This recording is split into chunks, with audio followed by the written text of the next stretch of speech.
Makhosazana, ake sibingelelene-ke. Uma ngase ucabange nje isilwane, umbutho wethu ungathi isilwane sini? Ungathi umbutho wabantu besifazane, i-Rural Women's Movement, iyisilwane singangendlovu. Sikhulu. Yini eyezosisa athi lesi silwane esikhulu kanjena? Ngoba inamandla kakhulu. Iwakhombisa kanjani lamandla sisi? Esikwenzele umphakathi ngokusihlanganisa sesiyakwazi ukuphumela obani. Nobani akhuluma inkinga yakhe komnye nomunye akhuluma inkinga yakhe. Uma ngisibuka siyafana nesikhukhukazi ngoba isikhukhukazi siyawakhusela amachwane. Singafuni lutho ngisho uhele ezolithatha ichwane siyalwa silwe nohele ukuba ngathathi leli chwane leli.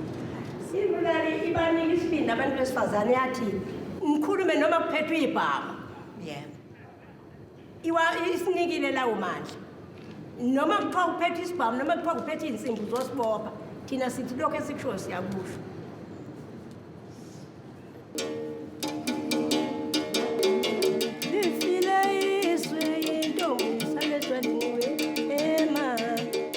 Despite our progressive constitution, many women in South Africa still lack recognition of their basic human rights. In rural areas particularly, customary law is often misused as a means to oppress women and maintain the power of patriarchy.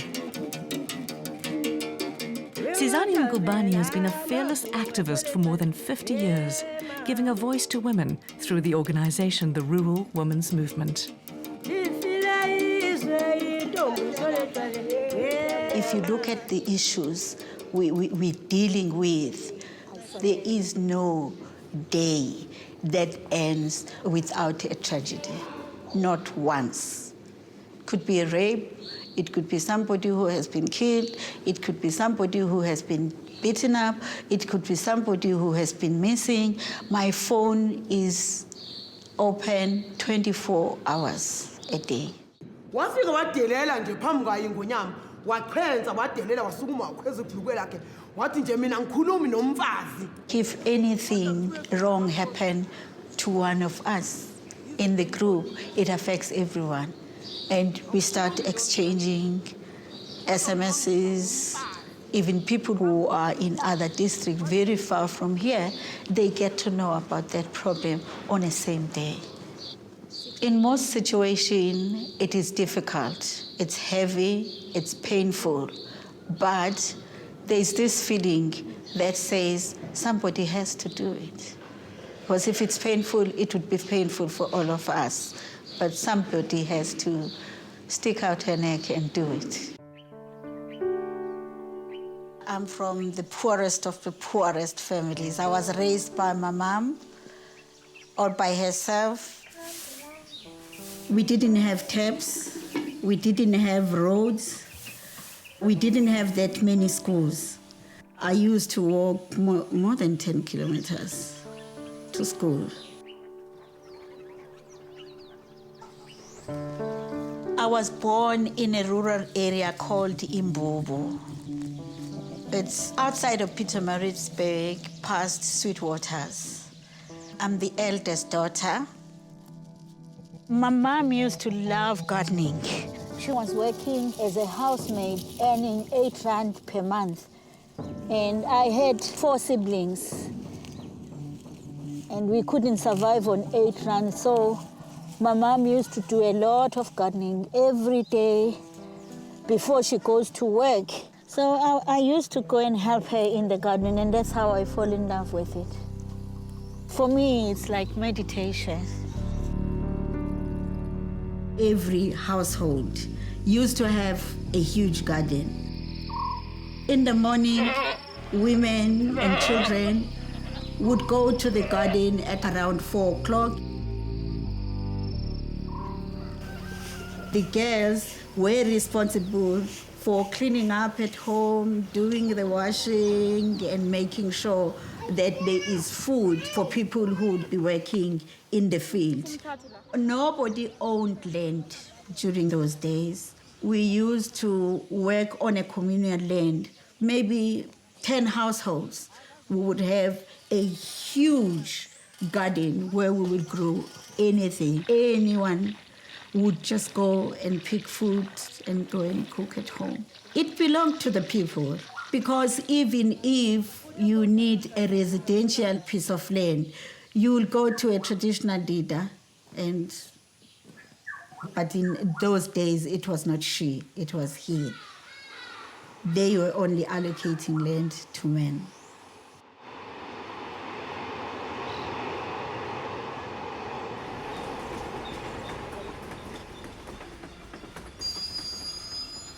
Sizani's father was a migrant worker in Johannesburg and didn't spend much time with his family. Her mom had to raise the children alone, and eventually their relationship fell apart. During my mother's day, when one fall in love with a young man, you used to show that by giving him a little gift, like a scarf.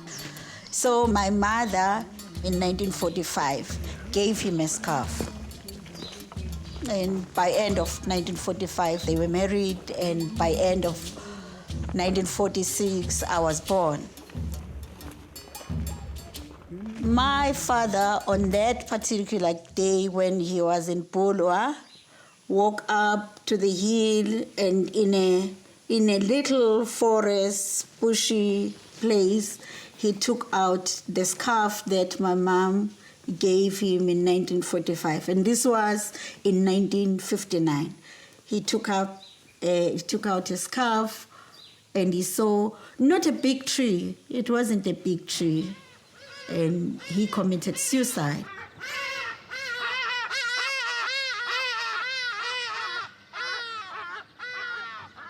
It was shortly after the death of her father that discrimination against women meted out by traditional leaders was experienced by Sizani's mother and the family in the most personal way. This moment would profoundly shape Sizani's worldview. As a widow, she was forcibly evicted by my father's brother. Why was she evicted? He just felt he has to inherit everything. We went to Induna Ubabum Talane. Mom was asking for a residential plot. In my mind, I can still hear Ubabum Talane saying, Mama Ngubane, if your daughter was a son, I would have allocated you a piece of land. I can remember the pain that my mom had to go through, because she couldn't get anything from the house. She was just evicted, just like that. No land, nothing.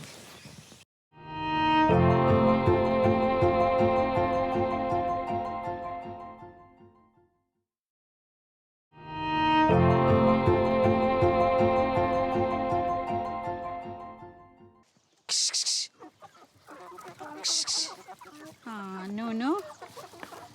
What's that? Was ulimele wena? She's my grandmother slash mother slash friend slash enemy at times slash. But yeah, she's like a good person. No. With the job that she does, not like an easy job. She works with orphans, people who are HIV positive, people who are abused like in their marriages. With the things that she does and the way she helps people, it's like a big thing. Like a big thing. So how long have you lived here, Sizani? We've lived here for more than 3 years. It's gorgeous at this time. It is. Yeah, it's a lovely place to be in. And your chickens are so happy and free range. They're very happy, these guys. She's in love with agriculture. She's always been passionate about agriculture. She believes that the land that we live in, is where everything comes from. Money comes from this, our food comes from this, everything. Life, like begins, land. You could be in politics or get a job in government or some suited job in the city, but this is your world. This is my world, Yeah. I like it out in the farm. I prefer it because on a farm you can grow your own food. It's a lovely place to be in. What are those, weavers? I think they're weavers. I think so too. As a young girl, Sizani witnessed her newly widowed mother's humiliation and pain at being evicted from their family home because she was a woman. They moved in with her mother's extended family, where Sizani was exposed to the power of community. Every evening, women would come with a bowl of food. We were all having our supper together, and they had a big rondavel at grandmother's place. One did not have to bring food. If you did not have time to cook, you just go to granny's place and there'd be plenty of food for everybody. And if you're not home to cook for your kids, don't worry, other women will cook for your kids. Their togetherness, caring about one another, meant a lot to me. And in the community, we used to feel very safe. Yes, there was domestic violence. And domestic violence, if you ask about what made me who am I today, I remember behind our household, there was an auntie who every Saturday and Sunday would be screaming. And I could hear the noise, boom, boom, boom. And that made me feel that when I grow up, I want to be part of the people who are going to stop this kind of violence. Sizani's carried this childhood vision with her throughout her life. Her work with the rural women's movement today emphasises the need for women to be self-sufficient. She believes that agriculture is one way that women can sustain themselves and earn a living.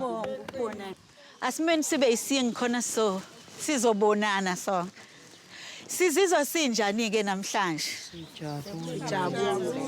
Nijabule. Yokuthi nje sindawonye, ukuthi nje sihlangene. Sishiya imitholo yasemakhaya esithwele njengomama. Inkinga zomphakathi kumama ziyashaya. Ngoma ngadliwe kwamakhelwane fanele umama akhiphe endlini ukudla kudliwe kwamakhelwane. Sinalokho kubamisana thina bomama ukuthini ukuhlupheka komunye umama ukuhlupheka kwami na. Okusho ukuthi engikuzwayo sithi umama une stress. Usisi uthi nje unengcindezi. Unengcindezi nje under pressure umama. Ake ngithi mina ngumama ongasebenzi njengamanje. Anginayo ubaba ngumfelokazi. But nginengane ezu6. Kodwa ziyafunda eyodwa yaziqedile. Fanele uphathe into ongenayo ube nayo. Utshela ukuthi fanele uphathe impumelelo. Uma ungakuphathi ukuhlupheka. Especially ke mina ngumama othanda ukulima. Ngihlala nje engadi. Mawungaye ekhaya nje yami ihlazi itheqwe. So angina stress ngoba kuqhamuka umuntu athi awungiphi imfino ngithi awungiphi u10 rand. Kusho ukuthi sesiyaphuma ke stress. Siyaqala ke siyaphuma. Ezolimo singakwazi ukuthi sisebenzise ukuthi sishintshe isimo emphakathini wethu nemali singayitholi ngokuthi uhambe uyosebenza komunye umuntu kube ima uholelo kodwa ukwazi ukuthi imali uyenze usekhaya. Phakathi kwethu sibangakhi njengamanje abanengadi ekhaya. Wow. Wow. Wow, wow, wow. Kusho ukuthi akekho ongeyena umlimi kuthina la. Sonke sabalimi.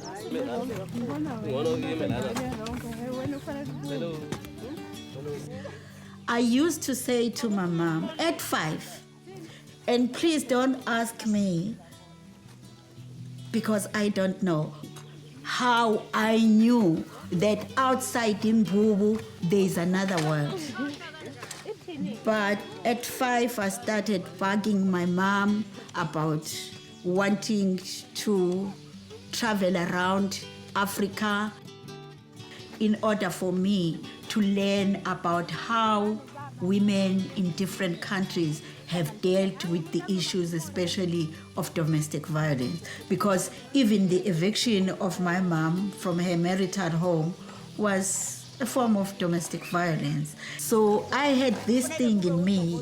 I could feel it. It was like burning, which was saying, when you grow up, you travel around the continent, learn how other women are dealing with their challenges and problems, and then take it home and share it with other women. Kuthiwa sibulala iqolo masenze njalo ngoba senza eqolo kube buhlungu kuphakanyiswa odokotela baphakamisa ukuthi kufanele ukuthi senza kanje baphakamisa ukuthi senze ngaleyo ndlela umqolo awugqilazeki kakhulu. When I was 6, I think my mom was tired of hearing about this because she kept on saying to me, Sizani, we're very poor, we don't have the money, and traveling costs a lot of money. Sikimindi khona sizoxosha ilwane la. We call them soldiers. Natural insect repellent. I just had that thing inside me that kept bugging me and saying, you should, you should, you should.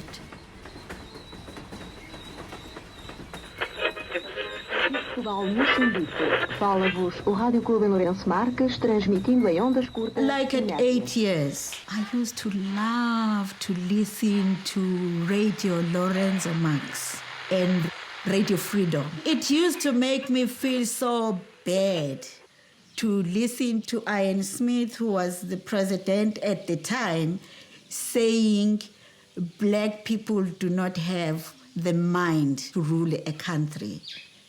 So I used to take my little radio, put it closer to my eyes, and then cover myself with blankets.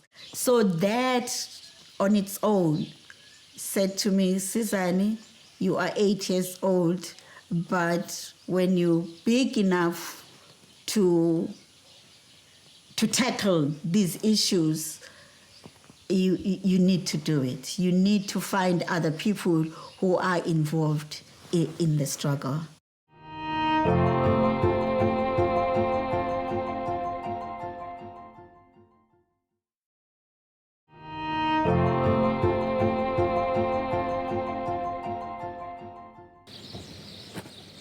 After school, I found a job in Pietermaritzburg. I was working as a domestic worker, earning 8 rand a month. I worked as a domestic worker for like 6 months, but it did not feel right. Through being in the right place at the right time, Sizani was offered a job at a clothing store. As a salesperson, I was earning 150 rand per month.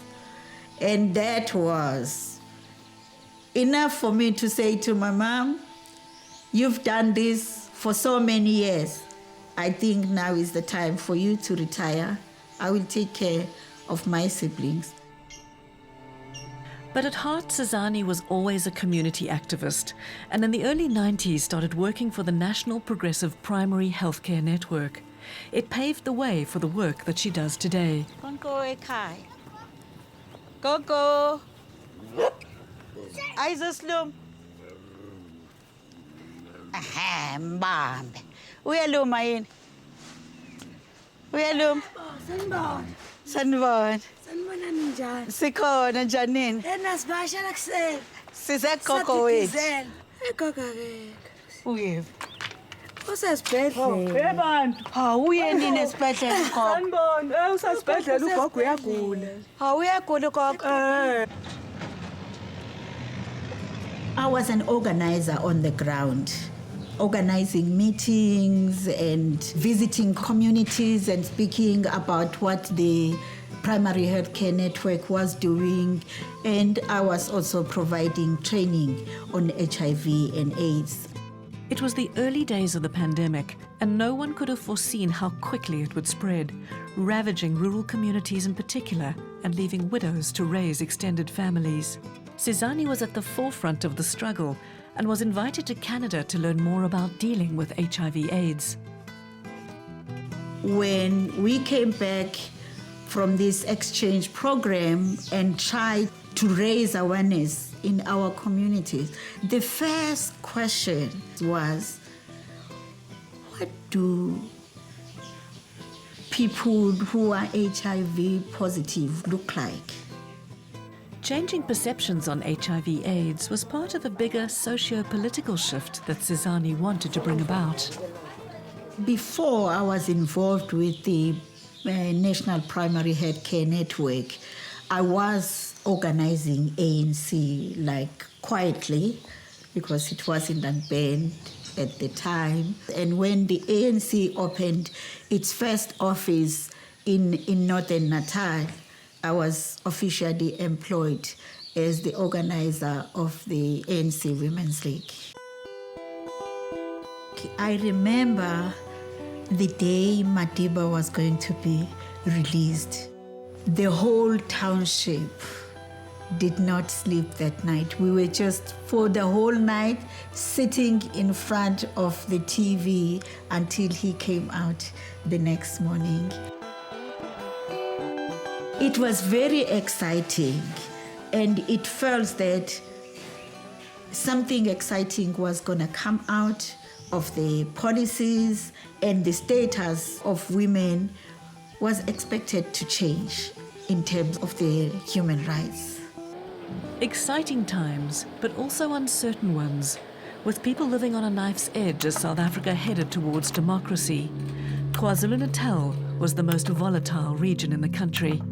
In the early 90s, our men was on each other's throats. IFP and the ANC and the ANC Women's League looked at how we could change the situation. And the decision was, let's establish what we will call a Women's National Coalition, made up of people from different political background. And the feeling behind was, if our men who are on each other's throats see that women can work together, even though they're coming from different political background, maybe they will think that they need to stop fighting. It wasn't long before Sizani's own family came under attack. While she was away at work one day, their home was targeted. They tried to squeeze themselves into a small place like here, 150 people. They were looking for us in the drawers, under the bed, all over the place. And how my mother survived. They saw a young man going past on the other side of the road. And they went, oh, here's another Ngubane. And they chased after him. And that gave Mom the chance to run away from the house. So the situation started being very, very tense. And at my brother's workplace, they felt unsafe for him, and he was transferred. He came back home one weekend thinking that he was just visiting, and at around 11 o'clock, two guys came. He was inside the house, and they called his name. He looked to see who they are, and they shot him in the left eye, and the bullet ripped his brain. And we had to run away, and we found another piece of land. We built a house there, and we were attacked again, and the whole family was scattered, and I landed in Durban. I'm still hurting about my brother. We were very close. His memories are still there. And sometimes I sit and wonder how life could have been with him. He was such a sweet person, and very supportive. And he helped me to raise my kids. Sizani raised her two children with the support of her extended family, but her work as an activist was also very demanding. This is my daughter, Sandile. She was about 10 years here. She won an award. She won an award. For what? She did very well at school. She was very smart. I was congratulating her. So proud, mommy. Yeah. My daughter, Sandile, who passed on in 2002, when she was 5, she came to me and said, "Ma, do you have children?" I said, "Yeah, I do have children." "Where are they, Ma? Where do they stay?" "It's you and your brother." "No, we're not your children. All the mothers are staying at home with their children." I tried to make her understand that I do not want her to go through the colonial and the apartheid system. I want to be part of those people who are going to change this whole apartheid system. It makes me feel sad, but at the same time, I don't regret, because somebody out there had to do something.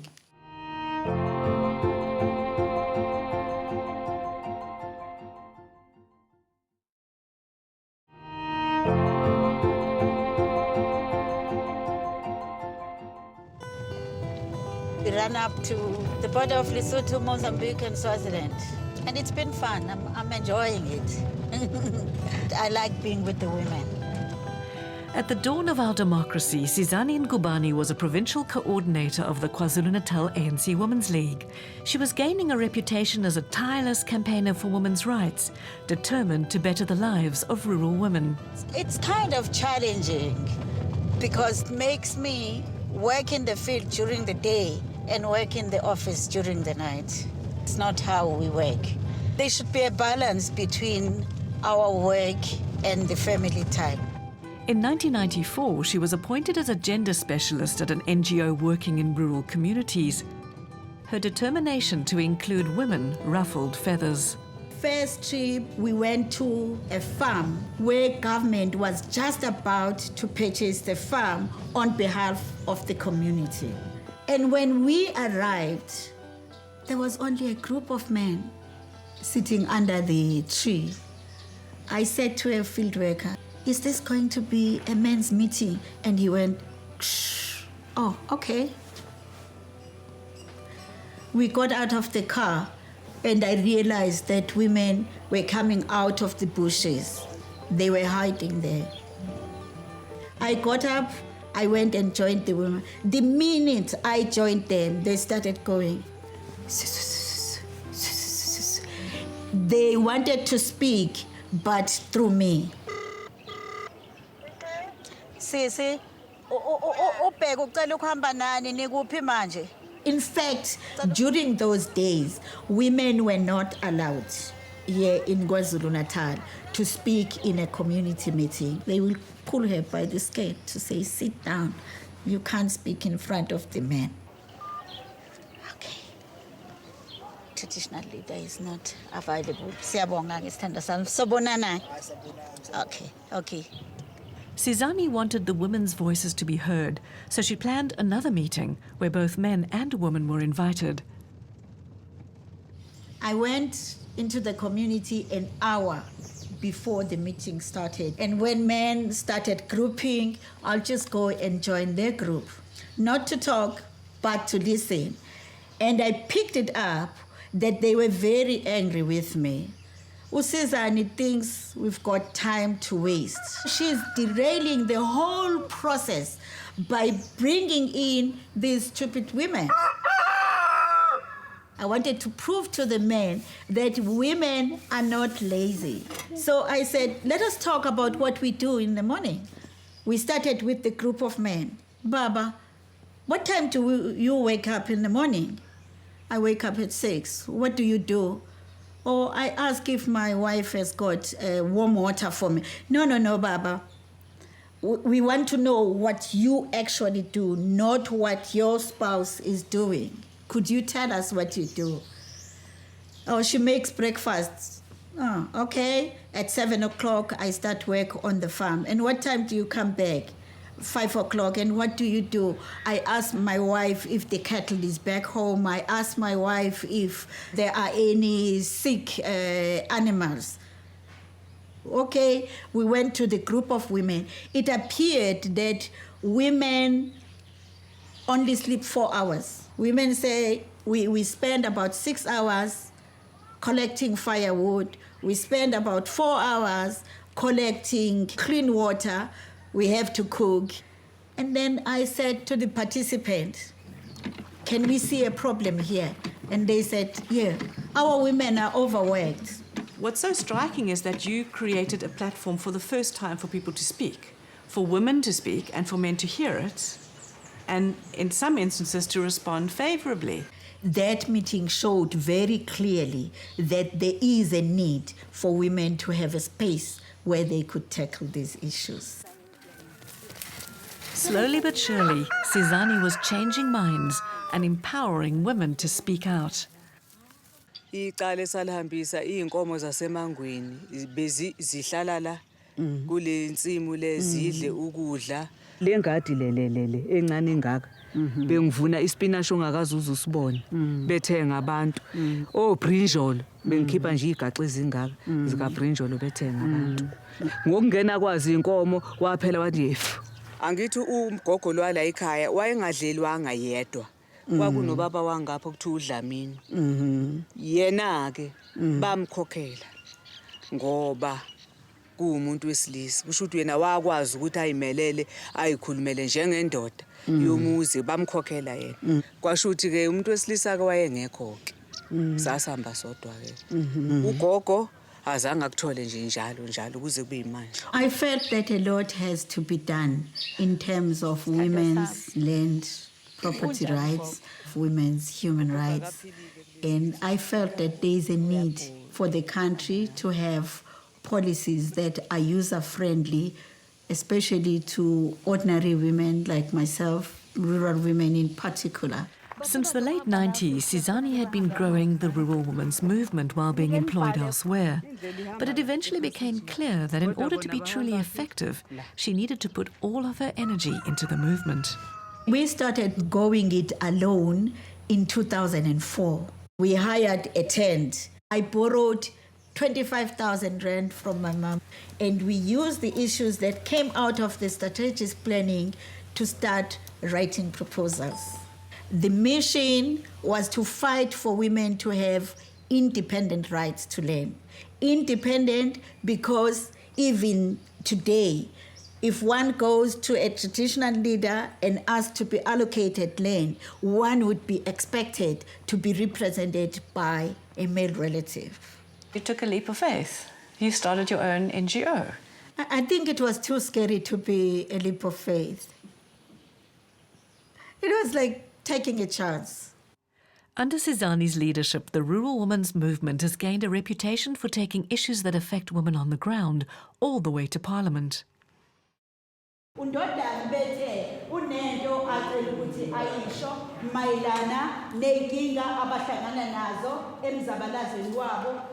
I met her during the build-up to the Communal Land Rights Bill around 1999. There were all these laws coming in that had a real impact on rural communities, and quite a few people were saying, why focus on women in particular? And she was saying, well, these laws affect women more than anybody else and exacerbate pre-existing problems. The Communal Land Rights Act would vest ownership of communal land in the traditional leader. Along with the traditional courts bill, it would entrench the patriarchy that was oppressing women and not recognizing their rights to land. We did not like the Communal Land Rights Act because it was based on the old apartheid boundaries. And it also was not talking to how it was going to encourage the effective participation of women. I was just incredibly impressed by the way in which she works with women, opens up spaces for discussion, her incredibly respectful and encouraging approach. Unjani mntakwethu? Ngiyaphila sisinjani? Sikhona sithando. Emkhandlweni. Emkhandlweni sise kulethe inyembezi. Ndaba semkhandlweni. Ayilethe inyembezi. Futhi sengiyayisola ukuba ngivumanga ungena emkhandlweni. Ngabe nomuntu wami nginawo ngabe ngiyaphila ngiphelele. Isinjani isimo manje abantu besifazane ziyaxazululeka inkinga zomhlaba eninazo? Abukho ubungcono ngoba lo mhlaba lo engangithi ngibekela abantu abamnawo umuzi. Bahambile bawubeka khona nanku umuzi. The Traditional Governance and Framework Act requires female representation on the Traditional Council, and Ntombi Hlombe was called to serve on it by the chief. But a powerful neighbour and fellow councillor harassed her, making her life a misery until she resigned. Awubuka sisi yini le eyayijonga kangaka kuwena le ndoda? Umuntu makathi kimi uma indoda yakho ingashona athi ngiyalinganisa. Indoda yakhe ingashona ngoba ihamba ngeenqole emgaqweni. Angisho ukuthi ngisho kodwa ngiyalinganisa. Bese mhlambe endaweni kube khona umuntu ozokusiza. Awuthwale lo mngcwabo lo yaza uqede azaphinde futhi akusize akuphakele nabantu abakho ungamcamangela kanjani? Ngimdala sisingangumbona uqonda ukuthini. We actually went to a meeting with the Deputy Minister of Land Affairs at that time with some of these women, and he said to them, I can't fix your problems if your brothers are evicting you or your husbands are cruel to you. Don't blame government and don't tell me about those problems. And she was able to say, hang on a second, listen to what they're saying. Look at the way in which law has created these and reinforced these kinds of power dynamics and props up the authority of men in dealing with these things. Wahulumeni uqobo, uhulumeni umani yakhuluma sisingama rights abantu. Bakhona abantu abanganawo ama rights abafana nami. Mina nginawo awama amalungelo awekho. Ngathe ngijika lapho sisi. Ukuba nje aza angithukise nabantu bakwakhe baze bangishaye baze bangilume lo muno wami njengoba ungekho nje. Ngoba ngifisa ukuthi ube wena nje ngaso sonke isikhathi. Usisize ngoba hleze ngelinda ngoNkulunkulu uyongena enhlizweni kaHulumeni ekhulume naye. Sisi ungakhohlwa ukuthi unamandla kangakanani. Yebo sisi. Abantu babalekile kule ndawo. Yebo sisi ngiyakhumbula impela sihambile leli banga. Unesibindi. Yebo sisi. Uhlalile. Ungakhohlwa ukuthi umuntu wesifazane onamandla. Hayi. Sebenzisa lamandla onawo. Yebo sisi. What will break this whole situation into a new space for women would be for the Constitution to be recognized as the primary law of the country and no other little customary law. I'm saying little customary law because customary law, Venda has got its own customary law, Zulus have got their own, the Xhosa-speaking people have got. So no traditional or customary law should try to override the constitution of the country.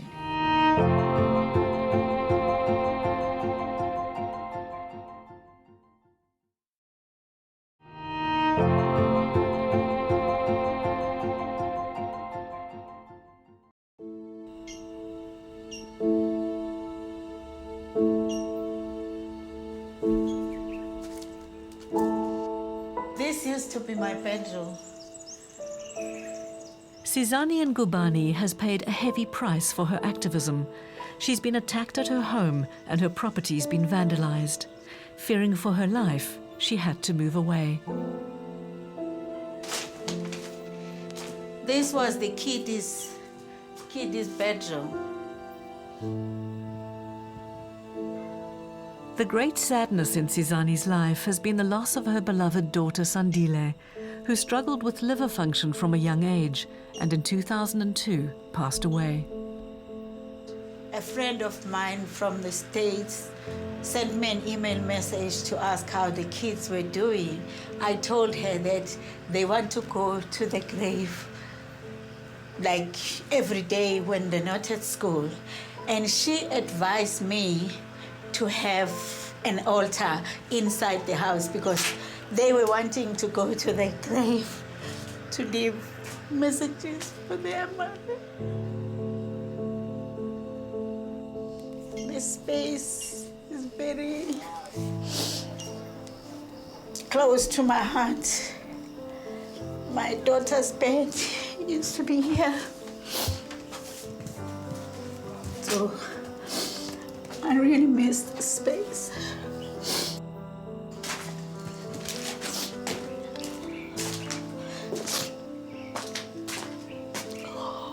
She teaches all of us how to do good in this world. You know, there are a few people left in this world who still do good. She teaches us how to love, how to respect each other, how to help one another, you know, how to uplift one another. Even if matters are not good financially or whatever, but you should always do good.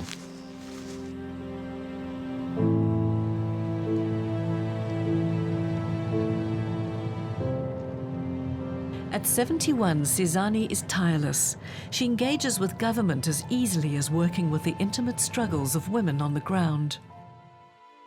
The first telephone call I got about Ukutwala was from that shop and was a local pastor, was concerned about children who are dropping out of school because they have been adopted and forced into marriages.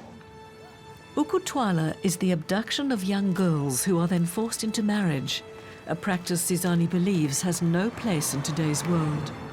After we were invited by this local pastor, we didn't know how to start because we did not want to impose.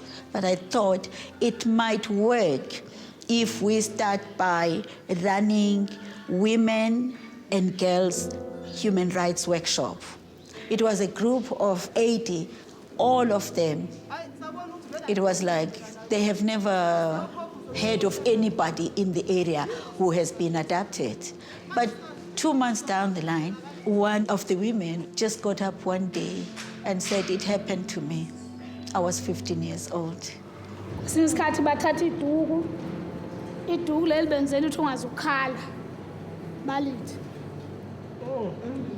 emlonyeni kuwena ngeke kukhale mhlambe singakubona nje uhamba lapha sithi hayi uyahambela kanti wona ushiye ngapha ubanjiwe ngapha ubanjiwe ngapha. Uthe sisike lo okuthwalayo uyayebe eseyakudlwengula. Uma ngabe ekudlwengula bakuphi laba abanye abawu4 noma abawu5? Bakhona nabo lababhekile. Bayabuka na. Bathi shona khona wena. Sebenza wena. Bayambongela. Yebo. Bakhona ayi uthabeko. Nangabe angenzi kahle bamshaya kwayena uthi hey wena yenza wena. Mabebona ukuthi akenzi kahle. Ungakanani lo muntu wesifazane owenziwa kanje isikhathi esiningi? Uneminyaka emingaki? Una 14. Kuthiwa kenze kahle emntwaneni una 14. Yebo. Once the ice was broken, stories began to flow. The movement tackled the issue through community education and by calling on government to step in. We also started conscientizing the police. I wrote a one-page letter to the MEC. He saw this letter, adoption, is this happening here in KwaZulu-Natal? He got his department to organize a huge meeting where he made it clear to everybody who was there, men, traditional leaders, women, that the adoption is not accepted. It's a criminal act. There have been many victories for the rural women's movement. They've worked successfully with traditional leaders in some areas to bring about change. Kube sekufika uRWM ke efika enkosini wafika wabona ukuthi hawu kanti le nkosi yenza into enhle kangaka uma ufuna insimu ukulima unelungelo lokulima umuntu wesifazane ngaphandle kokumelwa nokunye esikwenzayo okwenza umuntu wesifazane mhlawumbe uthatha kwezinye indawo abakuphasisi sakuveza kuRWM ukuthi la emkhandlwini noma esizweni samahlubi inkosi yakuvumela ekutheni umuntu wesifazane kumele abe nendawo yakhe ayi-own nje umuzi wakhe ngaphandle ukuthi kube khona umuntu wesilisa ya mama ngiyavuma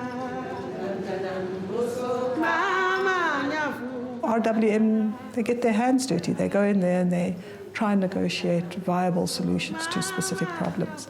So I think that's very powerful.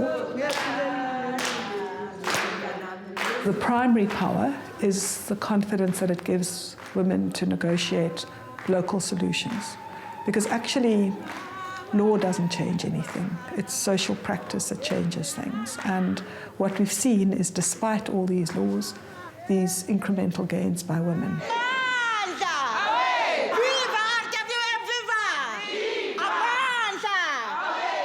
Kodwa futhi ngasho ukuthi indoda yamadoda makhulunywa ngendoda yamadoda ke kusuke kungakhulunywa ngendoda ngoba inganawo amabele kuyindoda nje egqoka ibhuluke kodwa kusuke kukhulunywa ngendoda eqotho kodwa indoda yamadoda yile ebuka izinto uthi yabona ke manje lento manje kumele ngiyilungise kanje ngikhuluma nge-rural women's movement. Sizani's tenacity and her leaps of faith have brought her nominations, recognition and awards. But the real reward will always come from the work itself. What's kept me going is to see, especially the young women, to watch them grow. I mean, grow in terms of our program, like having a deeper understanding of the pieces of legislations and knowing their rights, and also to listen to the women's stories, people sharing their own personal experience. It helps me to grow. Will you ever retire? I will one day, I don't know when, but I'm enjoying it. I'm having fun. For me, it's not like a job.